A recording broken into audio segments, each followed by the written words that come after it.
Ju do të flasim për ngjarjet politike në vend, ndërsa do të lidhemi në këto momente pikërisht me analistin Poli Hoxha. Poli, faleminderit që pranove ftesën. Faleminderit juve, Andi.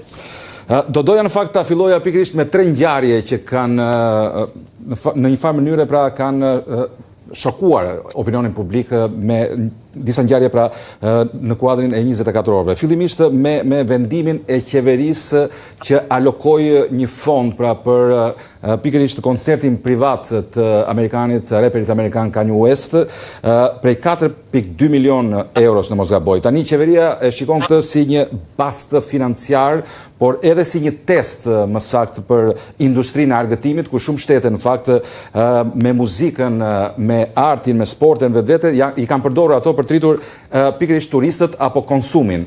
Ju si e shikoni këtë? Kjo që sapo mbyllet pyetjen retorike ka kuptim dhe është përdorur përgjithsisht në botë, por me artistë të cilët ka një konsensus ndoshta dhe global apo për breza të caktuara që kanë bërë, dhe jo me artistë kontrovers të cilët herë pranojnë, herë s'pranojnë, apo që kanë edhe një moral apo një sjellje të dyshim qoftë dhe politike qoftë dhe në këndvështrime të tjera. Nga ana tjetër, një shumë aq e madhe e cila mund të ishte përdorur shumë mirë. Këtu për shembull shpesh thonë për gjëra të tjera në vendin tonë që ka nevoja ulëritse, por po e marrin vetëm për turizmin dhe promovimin e vendit. Nuk do është një shumë e konsiderueshme që mund t'i bëjë reklam vendit apo turizmit shqiptar nëpër media prestigjioze që mbulojnë jo 50.000, 40.000 tuhuaj që mund të vinë këtu, por miliona lexues apo shqiptues e tjerë. Kështu që në këtë kuptim nuk më duket produktive, por nga ana tjetër kjo po kthehet edhe në bumerang. Ne më duket me ç'po shikoj sot që kam lexuar shtypin ndërkombëtar, më duket se kemi paguar 4-5 milion dollar ose rreth 4.2 milion euro për antireklam. Për antireklam, pse e them këtë? E them këtë sepse shumë media, të paktën 3-4 media që unë i botsova të media që drejtoj sot Alfa Press Pikal, duke filluar që nga New York Timesi, një media e madhe holandeze, media më e madhe në Spanjë, e tjerë ishin marrë pikërisht me këtë çështje dhe e trajtonin në një mënyrë jo si një sukses apo si një vënie në qendër të Shqipërisë, por në një mënyrë që i hidhnin shumë dëshime për arsyet e kësaj, dhe gati gjithë titujt ishin që kryeministri po e përdor për arsye personale.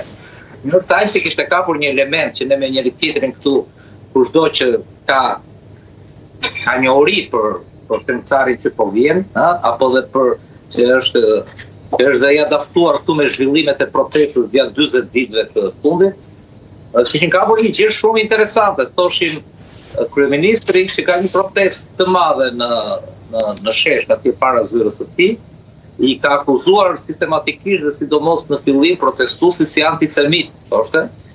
Nga ana tjetër është një kryeministër që ka marrëdhënie speciale dhe gati private me kryeministrin e Izraelit, Netanyahu, dhe ky kryeministër që akuzon protestuesit që në fakt janë për korrupsionin apo për transparencën apo për gjëra të tjera, për antisemit, thret sot dhe paguan me një shumë të konsiderueshme nga buxheti i shtetit, paguan pikërisht një këngëtar i cili njihet në botë dhe në vende të caktuara dhe është ndaluar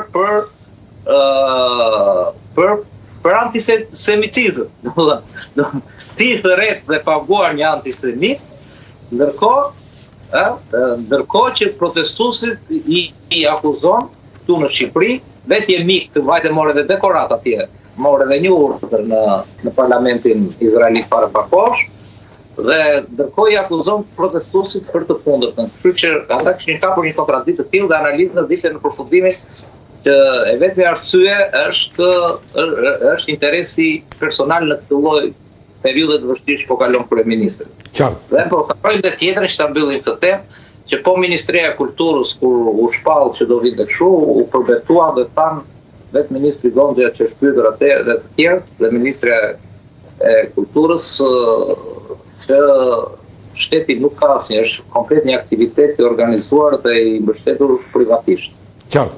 Ndërkohë, ditën e djeshme, një dalje e papritur e kryepolicit Hita habiti çdo kënd për dy ngjarje. Ngjarja e parë ishte, siç evidentoi ai, mbi 10.000 llogari review negative, shumica falso për bizneset dhe sipas Hitës ky ishte një sulm i koordinuar ndaj turizmit, ku cënohet ekonomia dhe imazhi i vendit. Tani pyetja ime është çfarë pasoja, cili është mendimi juaj fillimisht dhe çfarë pasoja mund të ketë kjo për klimën e biznesit në vend?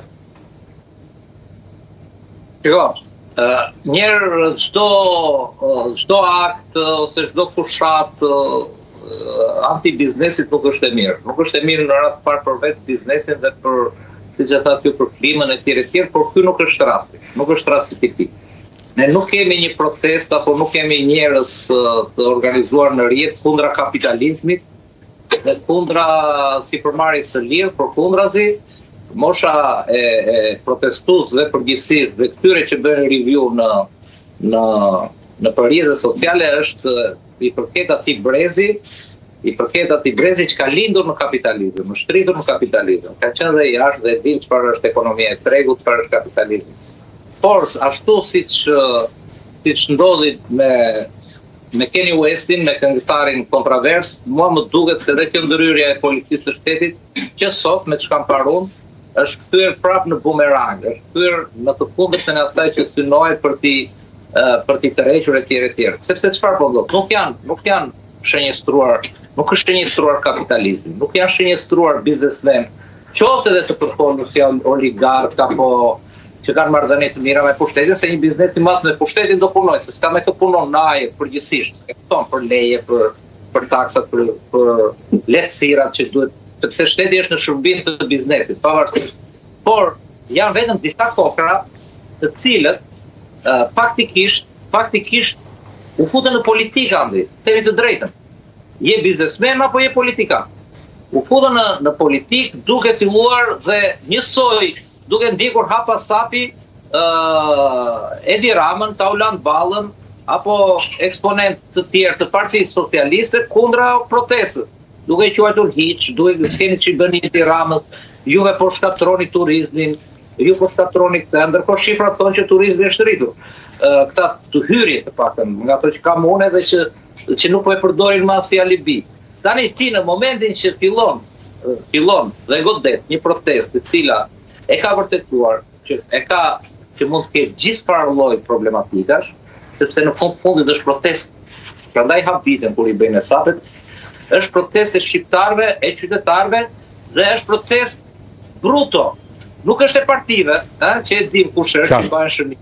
Aty ke të majt, LGBT, ambientalist, të djath, të PD-s, të PS-s, çfarë të duash ke atje, katolik, musliman, ortodoks. Nga të gjitha trojet. Po është bruto, jo, flas për gjithë stresat që ka Shqipëri. Dhe janë mbledhur në një vend, por ama ka një vektor të përbashkët gjithë, secili ka ngjyrat e veta, por vektori i bashkët është tranzicioni, kjo klasë e korruptuar politike etj. Tani ti kur i godet, këto duhet ka shkak pasoj andi. Ka një shkak pasoj. Dhe unë nuk besoj se kjo godet ekonominë e tregut, përkundrazi, biznesi duhet ta kuptojë që është biznes dhe nuk është politik. Një, e para e dyta, në qoftë se 1.000 të huaj nuk shkojnë te bizneset e X-it të Lucës për shembull, nuk ka rëndësi. Po do shkojnë te një biznes tjetër, se s'ka ndonjë gjë dhe unë mendoj që duhet të reflektoj biznesi në marrëdhënie me popullin. Kurse ajo puna e timit është 5 me hiç. Megjithatë, më shumë janë shtuar pas asaj deklaratës së drejtorit të përgjithshëm, vetë një nga ata biznesmen tha më ra më shumë sot, tha më vajti gati. Megjithatë Poli, kur mbaron liria e shprehjes me një vlerësim negativ dhe kur fillon përgjegjësia penale për një sulm të organizuar ndaj bizneseve? Shiko, unë jam nga ata gazetar i vjetër andi, do të thënë, i cili para pak vitesh ndërtova një web, një portale i quhet përgjithsisht, unë dua ta quaj media agjensë lajmesh, dhe unë kam provuar në kurizin tim që kjo liria që tani po kujtohen kjo liria e tepruar, në fakt s'ka qenë asnjë liri, po ka qenë shkallënim, sepse të hapësh portale, media me të cilat qellohet mbrapa shkureve, që s'kan as adresë, nuk kanë etj. Ka qenë një problem për profesionistët, për çdo media profesioniste, për çdo që ka vënë emrin e vet atje, që ka vënë adresën, që paguan taksat aq sa mund të paguaj, që domethënë është transparent 100% dhe mban përgjegjësi për ato që thot dhe për ato që shkruan. Por ndërkohë ka rreth 700-800 media gati pirate, të cilat vënë gjoba, denigrojnë njerëz etj. Po kush e ka lejuar? Dhe pse është lejuar? Dhe ka lejuar kjo tani që po e ndjen nga rrjeti, sepse në fakt kemi të bëjmë me rrjetin, kjo e ka lejuar pikërisht ky kryeministër dhe ka patur dhe presion nga profesionistët e tjerë që të paktën bëjnë një rregullim që ta dinë që kush e ka këtë. Mua më marrin telefon dhe më thotë kush e ka X portal. Por se di ku ka, se duan ta çojmë në gjyq, as adresë nuk ka.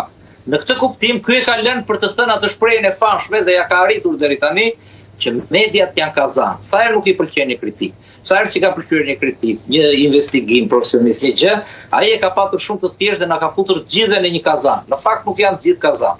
Por ka dhe në këtë kuptim përgjegjësinë e ka vetë. Kurse kjo liria e shpresës është aja në kushtetutën shqiptare, por gjithë çështja është që me këtë budallëkun, domethënë që unë me informacionet që kam nuk të shkoj më shumë se një deklaratë e drejtorit të përgjithshëm policisë dhe ai i detyruar, ti nuk mund të kriminalizosh review. E kupton? Ti nuk mund të kriminalizosh komentin.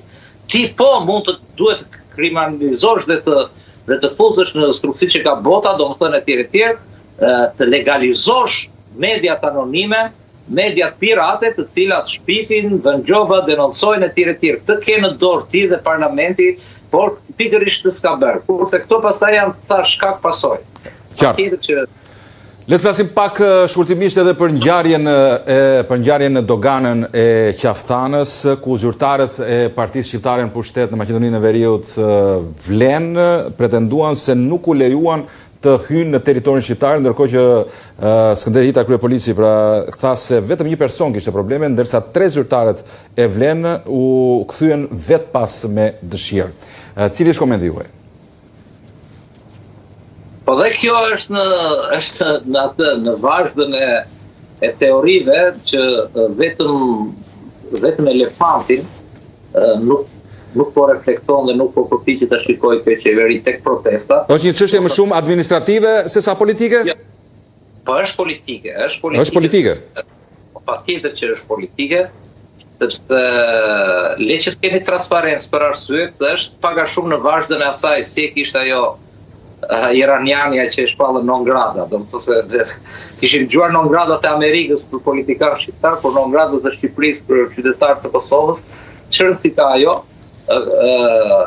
dhe kjo është në vazhdën e armiqve, në vazhdën e asaj që siç ta thash, nuk shikon, refuzon kjo klasë politike dhe sidomos kryeministri dhe qeveria refuzojnë të shikojnë të vërtetën thelbin e kësaj proteste, por përpiqen të kapen të ngjyrime të caktuara, sepse atje është etj dhe e filluan me grekët që janë xhelos për Mesin dhe Sazanin, vazhduan për një kohë të gjatë me iranian, kaluan te rus, kaluan tek domethënë gjithë shërbimet anti-shqiptare, mund të ishim, po se kjo proteste ke parasysh ka një gjë, ka një mlef 35 vjeçar për votën, për korrupsionin, për gjitha nuk e shikojnë. Dhe një nga teoritë e hedhura nga eksponentët më afër Edi Ramës, Edi Rama është përpikur të tregohet më i kujdesshëm, ka qenë që ndër organizatorët e kësaj proteste janë edhe ata të vetëvendosjes, e ndi teorinë që po vinë shumë nga Kosova. Apo edhe të vlenë? Albin, po, sepse vlenë është aleate me Albin Kurtin. Aleate dhe promocion që janë të ngushtë, dhe kështu që kjo ka qenë në fazën e kësaj, domethënë pa lidhje ishte, dhe kjo më shumë më duken për lidhje, sepse si të vinë ata të Albin Kurtit apo të vlenë, si të mos vinë, si të vinë njerëz që të majtë, si të vinë të garantojnë që janë përdit atje, si të vinë të Albin Qorit, si të mos vinë atë protest, si të vinë të Lapaj, si të mos vinë. si të vinë të agroshe, si të mos vinë ajo protest nuk ndryshon dhe nuk preket fare, sepse ka dalë qyteti aty andi, ajo nuk ka numër. Megjithatë nuk interpretohet si ndërhyrje në debatin e brendshëm politik të Shqipërisë, pra një pjesëmarrje e këtyre pra pjesëtarëve të vlen apo të vetëvendosjes? Nuk e dëgjon, nuk e shikoj ashtu. Unë nuk kam ndonjë mendim shumë të mirë për unë vetë, domethënë nëse shikojmë për shqiptarizmin apo për notat antitariste, çka dhe vetë protesta, Shqipëria e shqiptarëve nuk shitet e tjerë. Ata kanë përgjegjësitë e tyre atje për shqiptarinë, ne e dimë zhvillimin e aty. Dhe kur ishte protesta e studentëve, që ishte pikërisht kundra Vlen, që është në bashkëqeverisi aty me një ekstrem shumë të ndyrë anti-shqiptar, siç është VMNO, DPN-ja në Maqedoninë e Veriut, kthehen bashkëqeverisje dhe dim atë historinë e fillimit vetëm për provimet. Çështja është që ti nuk I ndalon dot të marrin pjesë shqiptarët, qoftë të Kosovës, qoftë të ashtu, siç vajtëm neve për kram studentët, domethënë nga Shqipëria studentë shqiptarë dhe ashtu. Por duke bërë veprime të tilla duan të tregojnë që janë ata dhe nuk është pak kënaqësia e shqiptarëve, domethënë patjetër duan të gjejnë një mënyrë, sepse kjo nuk bëhet ndonjëherë dhe pa dashje. Po të vështret gjithë analizat për këtë protestant I bëhen me kornizat e vjetra. Do të thotë që patjetër duhet të ketë një organizator, duhet të ketë një kohë, dikush që I paguan. Ja do flasim edhe për atë. Do flasim edhe për protestën. Sot dita e 41 e protestës, për 40 ditë me radhë, pra qytetarët grumbullohen pikërisht përpallë kryeministrisë duke kërkuar dorëheqjen e panegociueshme të kryeministit Rama. Pyetja ime është, pas 40 ditë protestash, Poli, a mendoni se kjo qeveri është vënë tashmë nën presion nga këto protesta, e ka ruajtur fillimisht identitetin fillestar apo jo, dhe a ka hyrë tashmë duke parë se nuk I ka ata njerëz siç ka pas ditë e para, mos ka hyrë në një fazë stagnacioni? Ja, prandaj ta thash dhe po e ripërsëris që është një protestë që nuk ka numër, nuk ka kokë dhe nuk ka kohë. Dhe këtë mos ta vërtetoj domethënë në mënyrën, për shembull, nëse bëhet fjalë për numrin, po është e vërtetë që vapa, pushimet e tjerë her pas here e lëvizin numrin, por nuk I kanë hequr fare atë boshtin atyre që vinë entuziazmin dhe një numër që është gjithsesi është kuptim plot. Por çështja e numrit tani këtu është kthyer në një histori koti, pra politike, del ta ulan balla në orën 7 ose 6:30 hedh një fotografi dhe thotë shikoni si u katandis protesta. Vem ne të dy në orën 8:30 dhe kemi një fotografi tjetër, dëfishin atyre. Vete një tjetër në orën 10 ka dëfishin ton kur fillon marshimi është tjetër gjë. Pra është pa numër dhe është kohë që rinë prapa vrimës së Chelsea dhe numërojnë. Por është një protestë që kur shpalla të kombëtaren ka numër të frikshëm apo. Dhe mbi të gjitha duhet kuptojmë që kjo është protestë është bërë gjendje mendore ashtu s'ka rëndësi se të numërosh sa ke në shesh kur në çdo lokal, në çdo dyqan, gjithë shqiptarët fytyrë ngrysur para protestës tani flasin, diskutojnë protestën, do ta heq dot, sa do vazhdoj. Domethënë, kjo tashmë ka arritur atë dhe mbi të gjitha ka vrarë frikën, po ta shikosh ka vrarë frikën mbi këtë klasë politike dhe nuk ka hequr atë fatalitetin, se arma me fort ka keq u bën. Ky nuk ikën kurrë, ky ka këtë, është I fortë me ndërkombëtarët, është me këtë, dhe arritja më e madhe, numri, do ta numërosh këtë. Nëse do ta numërosh vërtet si protestë dhe si efekt, numëro lexuesit e New York Timesit, të The Guardianit, të Financial Timesit, të media të Der Spiegel, që është revista më e madhe në Europë dhe më prestigjioze, që ka dhjetra miliona kopje. Lexuesit e këtyre që shkruajnë ditë për ditë për këtë protestë, edhe atëherë flasin për numrat. Qartë. Ka zëra që thonë se partitë politike po marrin gjithmonë dhe më shumë rol në këto protesta. E ndani këtë shqetësim? Janë prezente. Ajo si protestë është politike, madje është më politike se që janë politike vetë politikanët, vetë politikanët dhe vetë partitë. Është politike në kuptimin sepse synon një epokë të re, domethënë, po ta shikosh nuk synon ndonjë abit, gjithë përpiqen ata që që i mërzit protesta sepse ndryshimi rregullave të lojës prish edhe shumë borderora dhe shumë skema në gjitha fushët e jetës që janë mësuar në këto 35 vjet, por kërkesat e saj andi është gjyna, domethënë janë minimale dhe më normale për një vend që ka zgjedhur të jetë demokraci. Çfarë kërkojnë ata? Ata kërkojnë që një kryeministër t'i jap dorëheqjen dhe t'i hap rrugën në qeverie teknike.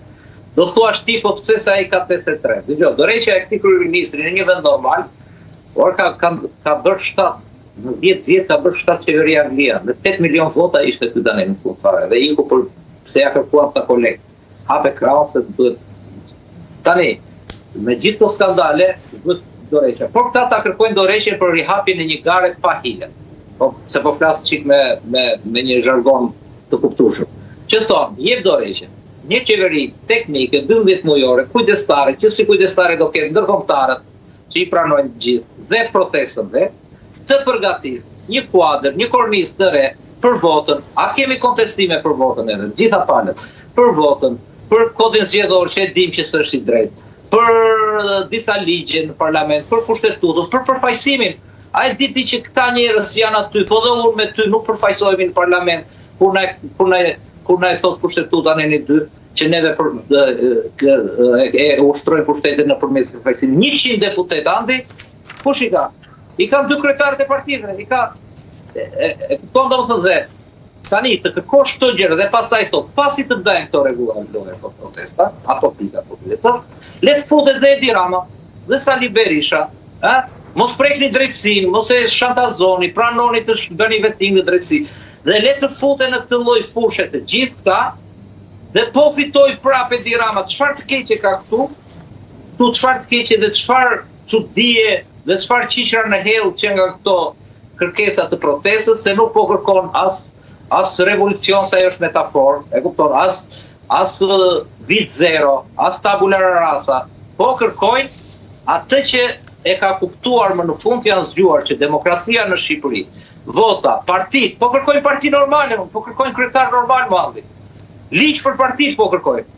Po kërkojnë që një kryeministër si presidenti në Amerikë, sepse nga përvojat tona i kemi shumë të idhura, të mos bëjmë më shumë se 2 mandate. Është ndonjë çmenduri kjo, është ndonjë gjë e bëri po e bën Maxhari në Ungari, apo jo? Qartë. Tani çfarë ka? Tani, desha të pyesja, protestuesit kohët e fundit, 24 orët e fundit ka dalë nëpër media se protestuesit flasin edhe për krijimin e një kuvendi kombëtar qytetar. Tani pyetja ime është kuvendi kombëtar qytetar hapi i parë drejt krijimit të një lëvizje të re politike, apo mbetet vetëm thjesht një mekanizëm për organizimin e protestës? Shiko, në këtë periudhë ajo protestë mund të nxjerrë 10 parti. Por që protesta vetë e gjitha si nocion, si trup, unë prandaj e quaj numri 1 protesta, sepse njerë protestën nuk mund të përfaqësojnë, nuk kam tentuar, edhe ai grupi që atje është grupi mikrofonëve, ose ata që e menaxhojnë protestën, që në një farë mënyrë kanë ngelur në dorë, por bravo ju qoftë që deri tani kanë arritur, sepse bëhet fjalë po është e vërtet për infiltrimet, duan ta kapin, ta përçajnë, ta bëjnë, sepse andit që kemi të bëjmë real analizë. Ata kërkojnë në tepsi kokat e të Sali Berishës dhe të Edi Ramës, dhe ne i dim sa të fuqishëm janë, sa të tjerë, dhe patjetër që do ketë, po kaq mundën të bëjnë. E di pse? Sepse nuk ka kokë, dhe nuk mund, atje le të bëhet kuvendi, duan të bëjnë, janë mbledhur 80 veta, le ta bëjnë kuvendin ata, po nuk mund të imponojnë dot protestës. Protesta nuk ju mërzitet, të dëni kuvend. Nesër mund të bëhet një kuvend tjetër. Në Vlorë, në Korçë, prapë në emër të protestës, sepse gjithë mund të futen në protestë. Por protesta vetë është shumë gjyshe, mund të ketë 100 kuvende, nesër mund të nxjerrë 100 parti, por vetë vektori sa janë ato pikat, dorëheqje, dhe gjitha janë pa negociueshme, qeveri teknike dhe ndryshimi rregullave të lojës, jo më lojë me hile, game over thonë ata. Parulla kryesore, domethënë e gjithë është loja e tranzicionit, me tranziciona, fjalë të bukura, me rotaciona, tjerë ka mbaruar. Hapni garat të barabarta dhe të pahile. Kaq është e gjithë ideja. Kurse teorinë për zgjedhje të parakoshme, ai po të dojë shpallë, dhe unë them që do shkoj drejt asaj, nuk pranohet. Për parti të bëj protesta një parti, për çfarë ta bëj parti Nandi në këtë periudhë? Që të futet në thertoren, e kam thënë gjithmonë, po duhen përsëritur gjërat. Që të futet partia e protestës, se kështu do quhet, që të futet në thertoren e Ramës në atë kodin e 2008-ës edhe që u bë më keq në 2024.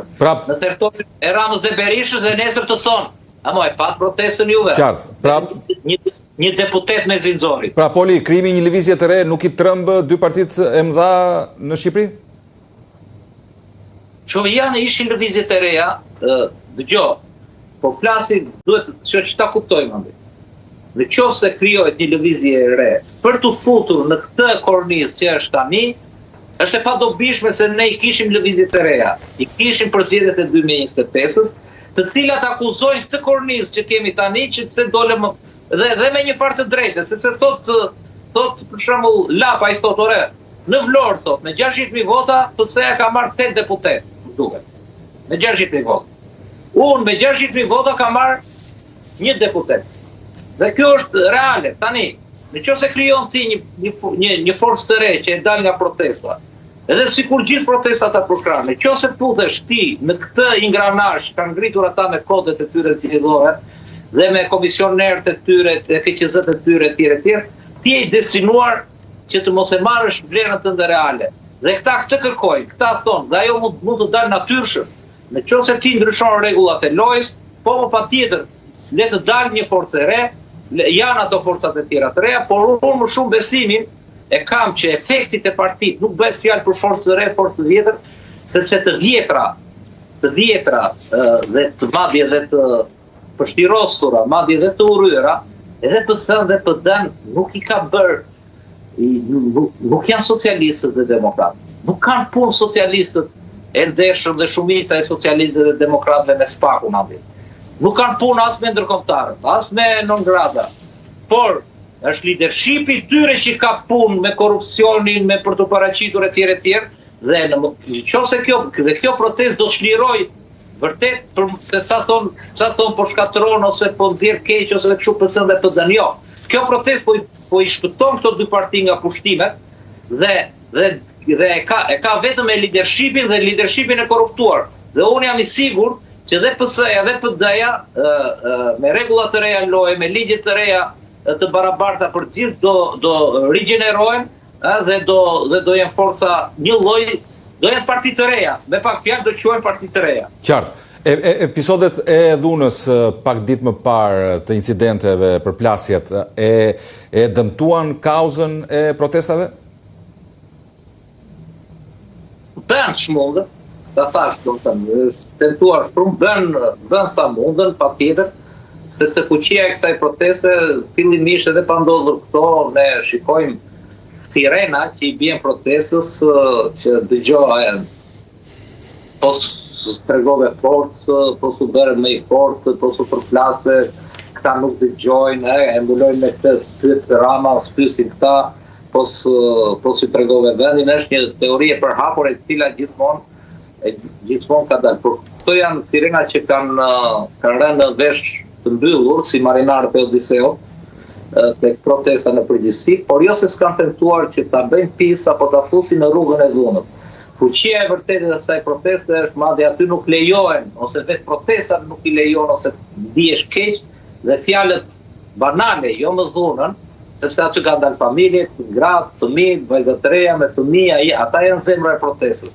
Dhe ajo që e trem kasën politike dhe sidomos qeverinë është pikërisht kjo mënyrë e të protestuarit, se ne harrojmë që I kemi këtu në Shqipëri vetëm këtë s'kishim parë, madje kjo po studiohet në botë. Ne I kemi parë protestat të partive me u fut Sali Berisha në 14 shtator, u fut në kryeministri. Me antipitang, me gjitha kemi qenë aty, neve u futë në kryeministri, thirrën fitore, morën dhe televizionin shqiptar. Çfarë gëzuan? Morën pushtet gjë. Pas 3 ditësh ikën me bishin dëshak. Apo jo, u bë edhe 21 janari etj. Nuk është çështja e dhuna këtu. Këtu çështja është vetëm që kjo protestë të rezistojë dhe për mua e ka kryer atë dhe të zgjoj shqiptarët sepse më ka ikur koha domethënë që fajsoj populli si populli thjetur, popull lihet me një paqe me një gjë Le të flasim pak për atë që thatë ju, rezistenca. Ju thash pak çastin parë, jo pa qëllim, që duket sikur pjesëmarrja ka rënë ditët e fundit. Tani ka dhe zëra në protestë ose nga ata që quhen si organizator që mendojnë ta ndërpresin, ta vazhdojnë muajt e verës ose ta vazhdojnë pikërisht nga shtatori apo tetori. Tani, a mendoni se protesta duhet të vazhdoj gjatë gjithë verës apo ka nevojë për një riorganizim apo dhe një strategji të re?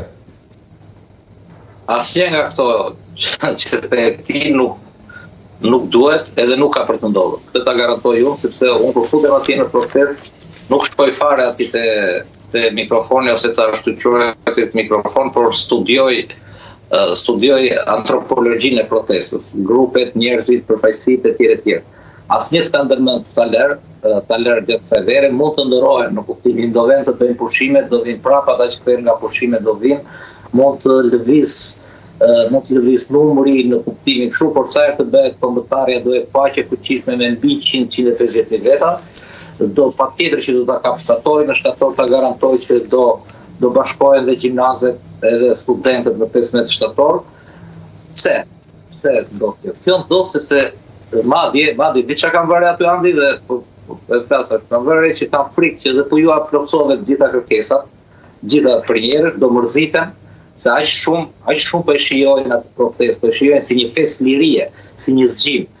Tani se do jenë 5.000, 3.000, 300 në një ditë që asnjëherë nuk ka rënë nga një bazë. Unë shikoj dhe entuziazmin aty dhe ajo është një protestë. Çështja e kohës, Andi, në fakt gjithë po lozin, po të shikosh gjithë propagandën e atyre që se duan proteste, që e para është qeveria, po gjithë klasa politike është presin, thonë zgjatë koha, në fakt punon vetëm për protestën dhe sepse ne shikojmë vetëm protestën, vajtëm 40 ditë, thonë nuk arriti i gjetë, do shuhet, sot u bëm më pak.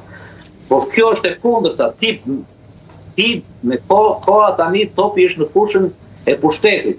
Po të vësh re, sa më shumë kalon koha, aq më bjerret, e ke parasysh, reputacioni, legitimiteti etj. Për këtë njerëzit janë të ndërgjegjshëm, sepse është një lloj proteste, nuk është si e partisë që të mban emrin e shënim dhe orën kur vjen në protestë etj. Po deshe hajde, po deshe mos hajde, po nuk të mërzitet Andi se të vjen dhe te lagja. Po deshe trokite, po deshe mos e duar trokit dhe këta e s'ke çfarë i bën. Dhe unë për shkak të them një gjë tjetër, unë i thash dikujt aty në protestë ka reputacion tek ata që quhen po s'ka organizator po ata.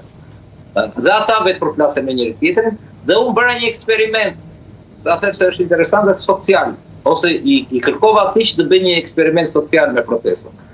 Dhe i thash, meqense Edi Rama është më i fuqishëm, është aktualisht në qendër etj. Dhe dorëshja e tij hap dhe rrugën, propozoj një protestë, dil njëri nga juve ose ti vetë, kush kanë qenë më shumë autoritet, dhe thonë kam një njoftim të rëndësishëm për protestën. Dhe njoftimi është ky, meqense tani si shigjetim të parë etj. Tani për tani sloganin Rama në burg, Berisha në burg, ta lëm tani për tani vetëm Rama jep dorëshin ose Rama në burg. Qartë. Dhe i thashun merre propozoj, thashun tek aty ku mbani fjalimet. E di si më përgjigj. Që ndoshta thellja kishte qefi që të redaktoj sloganin. Dita të dalë sa dhe të më shkelin me kënë, do të thënë, nuk e kanë ata në dorë, atë që do, sepse protesta e ka treguar vetë. Dikush tjetër, për shembull një kolegu jonë më thoshte, emri i njohur, kolegu jonë, më thoshte dëgjoj, ato kur bëjnë kërkesat ose kur kështu. Pse mua s'më pyetën, më thoshte mua. I thash, pas mua, asnjëri nuk kam pyetur i thash. Sepse ajo është një protestë, nëse të pëlqen, shkon. Nëse s'të pëlqen dhe ky është testi, ky është referendumi i asaj proteste. Ata që shkojnë pëlqen siç është Andi. Kupton? Qartë. Kështu që çdo direktiv, çdo mend që t'i japim ne protestës dhe çdo hesab që t'i bëjmë është i kot, është absurd. Dhe për ta mbyllur shumë shkurt, Poli, edhe nëse nuk i arrin objektivin kryesor kjo protestë pra largimin apo dorëheqjen e panegociueshme të kryeministit Rama, sipas mendimit tuaj, çfarë arriti kjo protestë në Shqipëri? Atëherë, Unë duhet të them njërë tani nga e para se unë pavarësisht se ke protest më ka entuziazmuar, më kam gjetur veten edhe me qëndrimet e mëparshme që kam patur. Vetëm protesta nuk e largon dot rrugën. E kuptova. Jemi realist. Por unë shikoj kjo protest ka ndërtuar, si thon, një ambient ose një kohezion i cili ka qenë i shtruar përpara ndërmjet ndërkombëtarëve, SPAK-ut dhe protesta. Pra kemi një trinom që nuk ka gjasa që të mos shkoj drejt saj, sepse nuk kemi të bëjmë me një qeveri holandeze, zviçeriane që ka bërë një gabim edhe hajde po ja falim, por gjysma e qeverisë në burg, gjysma në hetim.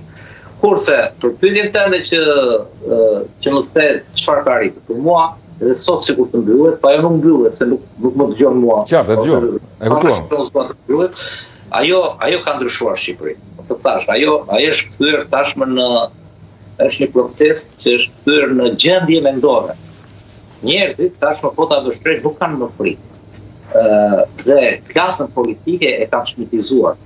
Madje kanë shkuar dhe më tuti, po e trajtojnë edhe me një farë neverie, me një farë përbuzje. Pse?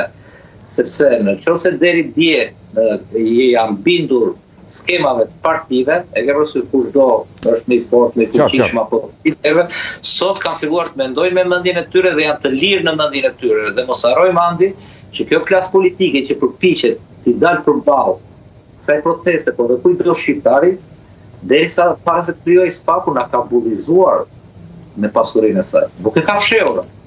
Dhe këta njerëz, këta qytetarë që kanë patur komshinj, kanë patur lagje dhe i din çfarë janë. Dhe tashmë, kur ka një konsensus që këta në rastin më të mirë, hap krahun, në rastin më të mirë, ke mbaruar se kanë 35 vjet që ja kanë dhënë shansin. I kanë pritur të ndryshojnë, të reflektojnë, etj. Këta me votë sikin, këta partitë si lëshojnë, këta në SPAK rezistojnë, do të thënë drejtësi në përgjithësi.